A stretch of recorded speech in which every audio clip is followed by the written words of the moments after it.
It's now my privilege to turn the gavel over to Lieutenant Governor Crouch. Pursuant to Section 13 of Article 5 of the Indiana Constitution, the Indiana General Assembly is convened for the purpose of hearing a message from the governor. Ladies and gentlemen of the House and the Senate, distinguished guests, I have the high honor of introducing our governor, Governor Eric Holcomb.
Mr. Speaker, Mr. President, Madam Chief Justice, Lieutenant Governor, members of the General Assembly, and my fellow Hoosiers, it is indeed an honor and privilege to report to you again for the 8th time on the state of our beloved state. A year ago, I stood right here and I promised you that I would work harder than ever to continue to improve the prospects for every person that calls Indiana home. Today, I stand before you again and I renew that same promise until the conclusion of my assigned duty. Together with those in this chamber, we've accomplished a lot for sure, but there is so much work to be done ahead. And as a former Navy man, I'm drawn to a motto embraced by Grace Hopper, one of the first female admirals in the United States Navy. And I quote, "A ship in port is safe, but that is not what ships are built for." In that same spirit, I do not plan to safely stay anchored in port for the next 12 months. After all, standing still is not what we are built for here in Indiana. So to frame up our time here tonight and going forward, I'd like to talk about something I call the Indiana model, which guides all the work that we've been doing together to create lasting generational change on the very foundation laid by our pioneering predecessors. Already it has enabled us to take Indiana to the next level, as you've heard me call it just a few times. That's because the Indiana model seeks excellence, rejecting any notion that a Midwestern Val state would be content with mediocrity, and instead takes giant leaps instead of baby steps. It hinges on collaboration among the public, private, and philanthropic sectors between our administration and the legislature across all levels of government. And it's Hoosier-wide, tossing aside any distinction between Indy and the rest. Nearly every step forward we've made during these last 7 years has followed the Indiana model, a remarkable team effort. So please give yourselves and our statewide partners a big round of applause on a job well done.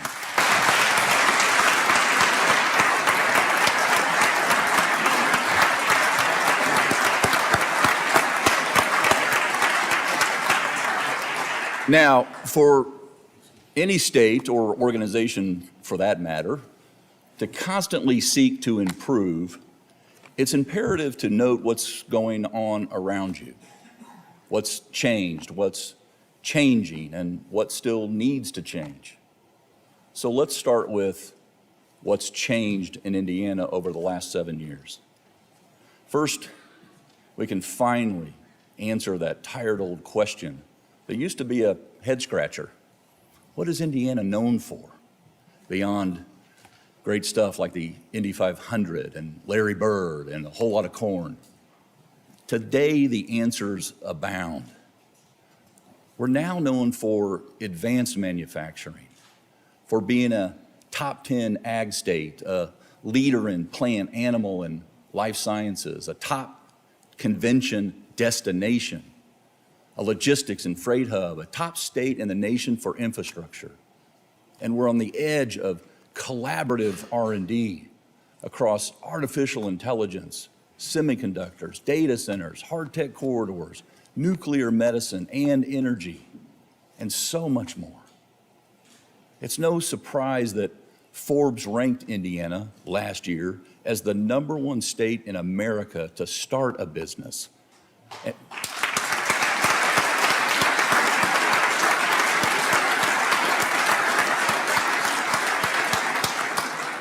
And at the same time, we remain one of the lowest cost of living states in the nation. Since 2017, our GDP has grown by over $150 billion. Our private sector employment is up by 200,000 to an all-time high, while our unemployment rolls remain at historic lows. Our population is growing faster than every state we border.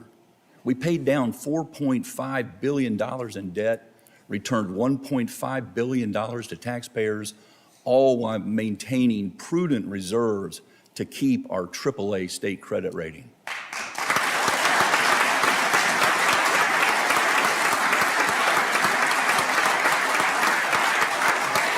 Obviously, ladies and gentlemen, I don't need to tell you, but I'm proud to. The state of our state, Indiana, is strong.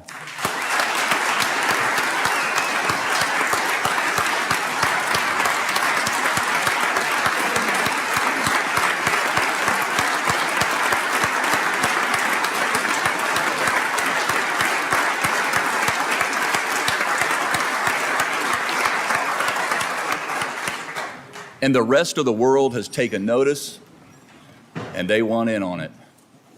Consider the recognition Indiana received last year when we were one of only 3 states out of all 50 that ran the table to win all 3 big federal partnerships: a clean hydrogen hub, electronics, microelectronics hub, and a biotech manufacturing hub.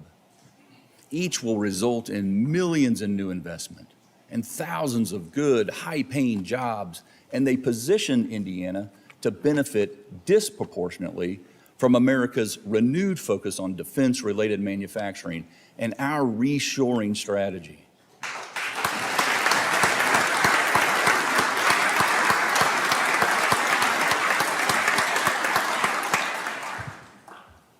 You want some more evidence? Consider the jaw-dropping $28.7 billion in committed capital investment last year, which brought Indiana over $50 billion in just the last 2 years through our economic development efforts.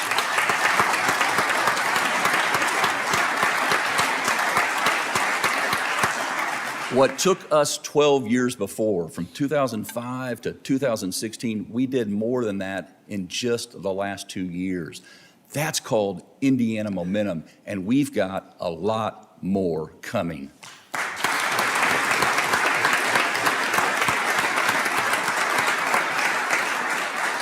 And these new jobs come with all-time high wage levels, averaging over $75,000 a year, much higher than the local and national averages. And allow me to be a myth buster here about where this investment is going. Rural and mixed rural counties won big, capturing $18.7 billion in capital commitments and more than 15,000 new jobs over just the last 2 years. A special thanks to all of you in the General Assembly who recognized the need and provided the Indiana Economic Development Corporation with the tools necessary to allow our entire state to grow alongside our local leaders. We're proving now our communities are able to define their own destinies. Another particular bright spot last year was the second investment by Star Plus Energy, the joint venture between Samsung SDI and Stellantis in Kokomo, where they're building 2 EV battery factories, ultimately creating thousands of new jobs, along with Samsung SDI's similar investment with General Motors, straight up 31 in New Carlisle.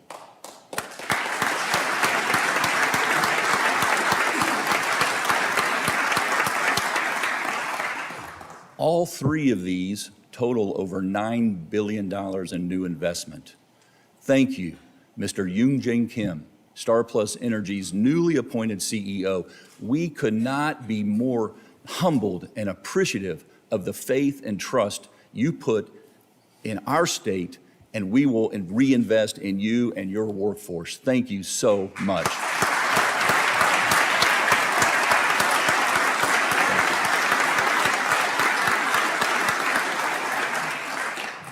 I'm just as proud of Indiana's longstanding relationships with Japan and with Israel, who honor us this evening with their diplomatic presence.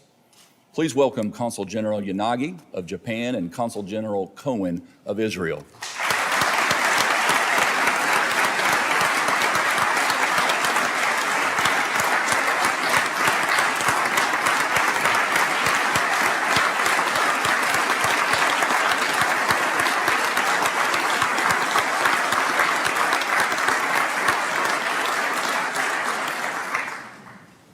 Consul General Yanagi, our hearts are with your people, our friends, affected by the recent tragedies in Japan.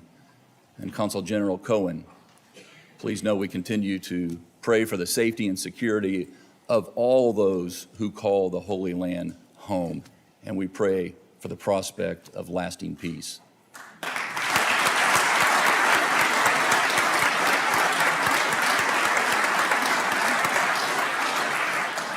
Back home in Indiana, let's move on to what's changing for the better. Businesses and individuals are thriving in Indiana because we operate in a continuous improvement mode. For starters, we cut our personal income taxes again to 3.05% on the way down to 2.9%.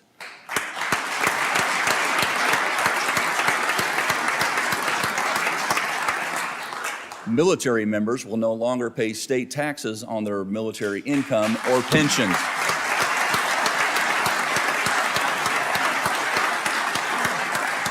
Our state police and law enforcement officials finally got the salary boost they deserve.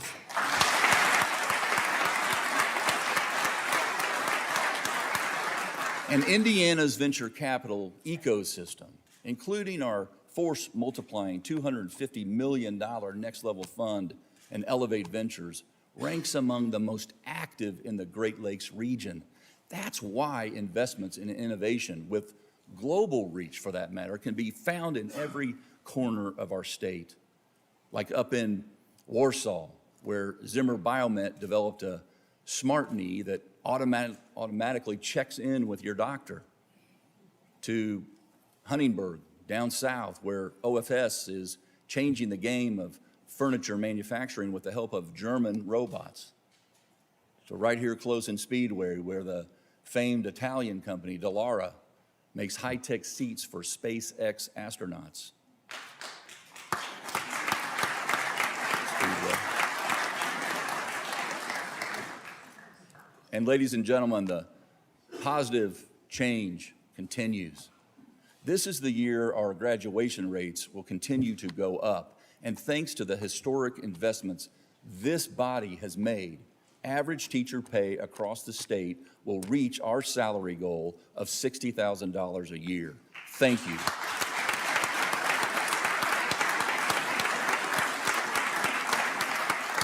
This is the year we'll plant our 1 millionth tree on Arbor Day ahead of schedule.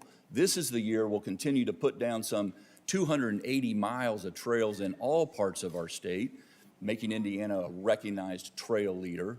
This is the year we finish connecting over 70,000 households and businesses, completing the $320 million investment in the next level broadband investment program. And that's before we launch an even bigger, larger $800 million federally backed program for every Hoosier who still lacks fast, affordable internet access. This is the year, yes, it is finally here, when I-69 directly connects Indianapolis to Evansville. That's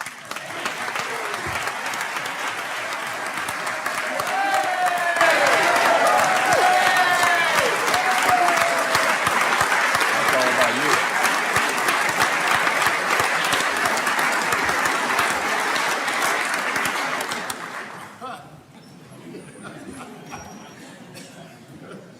you. You shot up fast. INDOT has led this partnership with our private sector partners, and I am so proud that we are approaching the final mile of construction after decades of discussion. This is the year when we finish double tracking the South Shore line between Gary and Michigan City. This is another big deal.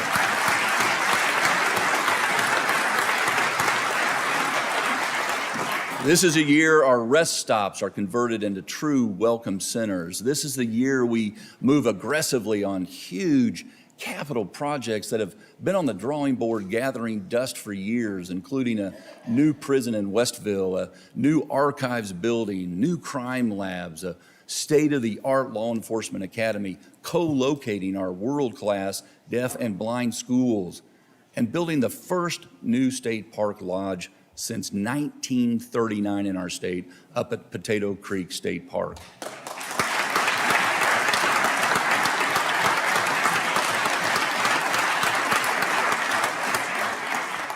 And this is the year when our communities start to really leverage the second round of READY funding that this assembly made possible.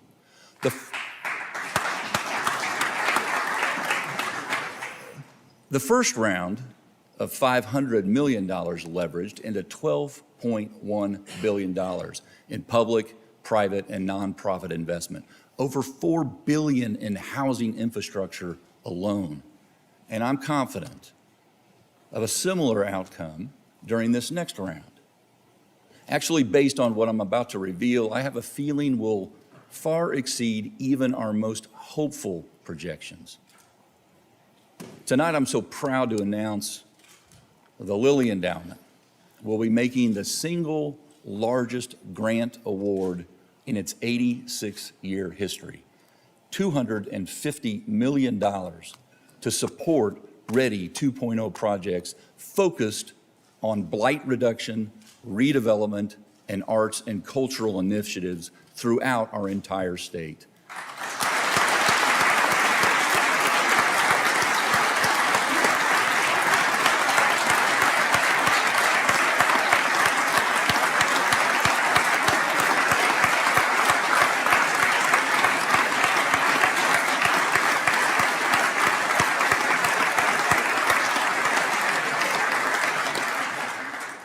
Let me offer a few thousand more thank yous to the Lilly Endowment and Jeanette Hill, the president there, and Clay Robbins for both of your stewardship of an organization that once again shows why it's such an essential partner to us here in Indiana in making our state the place we all want it to be for generations to come. Jeanette, thank you, thank you, thank you for being here tonight and every day forward.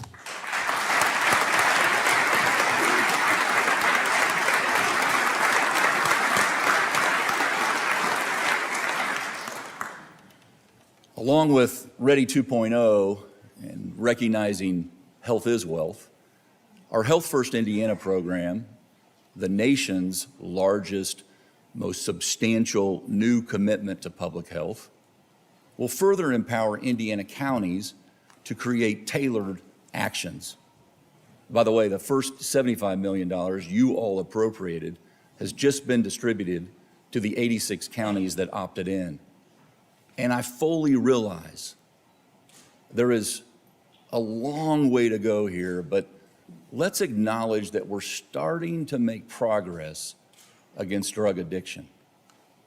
You in this chamber helped create new tools, such as 385% more beds for residential addiction, for treatment, naloxone distribution, the 988 suicide and crisis lifeline, and an online treatment finder for anyone, anytime seeking to recover.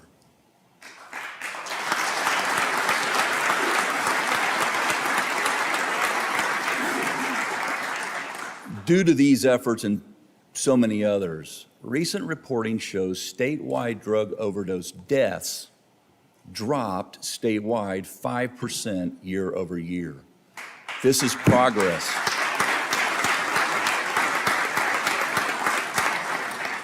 And a special thank you to Chief Justice Rush and our judiciary for also making transformational technology and administrative improvements in connecting with all those we serve who are trying to and working so hard to restore their lives. Thank you, Madam Chief Justice.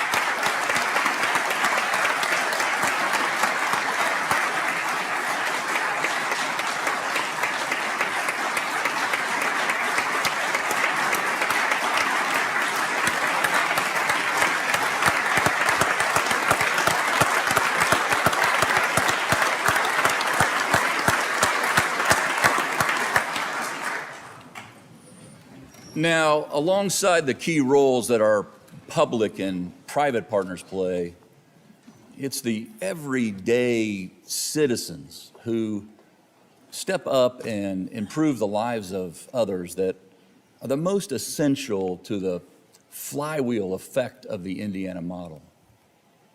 For instance, a few months back, I attended an event at Indiana's War Memorial. A young lady introduced herself and shared an observation that immediately rang true.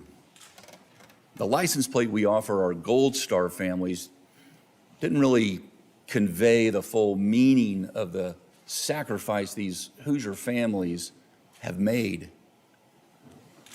Lauren Tomkevich did not shy away when I asked if she would help us come up with a worthy Gold Star family plate. Several months later, thanks to her willingness to collaborate with our Bureau of Motor Vehicles, a much more powerful tribute exists. Lauren's everlasting contribution will appropriately honor those who gave us their sons and daughters, their husbands and wives. And her feelings could not have been more personal. You see, Lauren lost her husband, Matthew, in a NATO training accident in 2022. Lauren and Matthew's mother, Lisa, are here with us this evening. And ladies, we join you in honoring Matt and too many others that have made that same sacrifice. Ladies and gentlemen, this is what real citizenship looks like, up close and personal.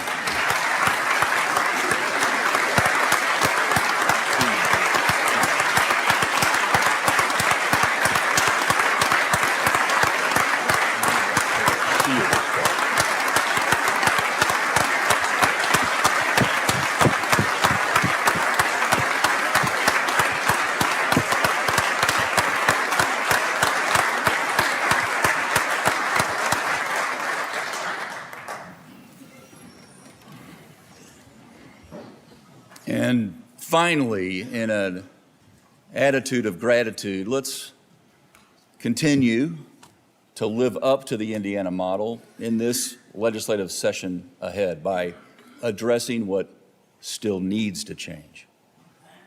Here are a few commitments I believe we must make this year. We must improve policies around third grade reading to make sure that every child masters this essential skill. We must prepare our students for a digitally driven world by requiring computer science to graduate from high school. We must work with our public universities to make college even more accessible by creating more three-year and associate degree options. We must expand our child care workforce to help more working moms and dads in Indiana. We must update the State Disaster Relief Fund to make it easier for local communities to access the funds they need. And we must build better awareness of our state's next level jobs programs. There's so many of them. And we'll do that through a campaign we're calling One Stop to Start, helping people obtain one of the many high-paying, life-changing jobs available right now throughout our state. I ask for your partnership in making these things happen because we must never forget how much the work of good governance matters to those who sent us here in the first place.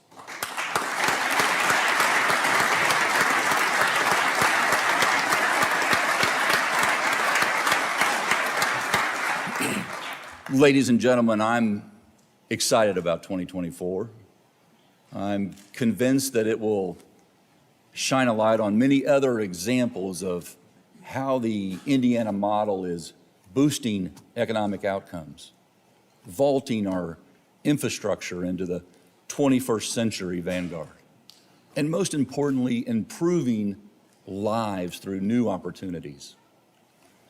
And while earthly governance cannot take credit for it, I must mention a 2024 event that will draw even more attention to Indiana when the biggest spotlight of them all, the sun, is turned off for several minutes. So don't even think about being away from Indiana on April 8th when we're in the direct path of a total solar eclipse.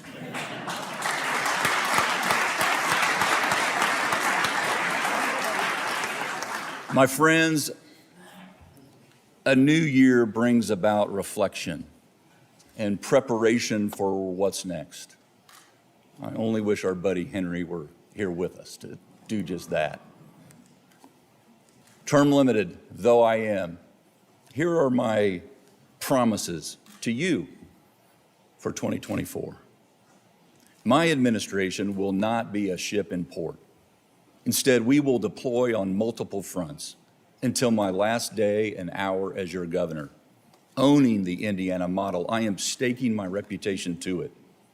We will find constructive answers to any unforeseen challenges that arise, and we will move from ideas to implementation during these times of great transformation. And I will continue to listen, as I have done for 7 years now, to any and all partners who share a love for Indiana and believe in our future. Indiana is a wonderful place to live, to breathe, to work, to raise a family, and it's a wonderful place to help lead. My fellow Hoosiers, if I live long enough to need a smart knee or two, I will regard the privilege of having served as your governor as the honor of a lifetime. With all my heart, I thank you for it. Good evening, and may God bless. And now let's get back to work and run up the score in 2024. Thank you.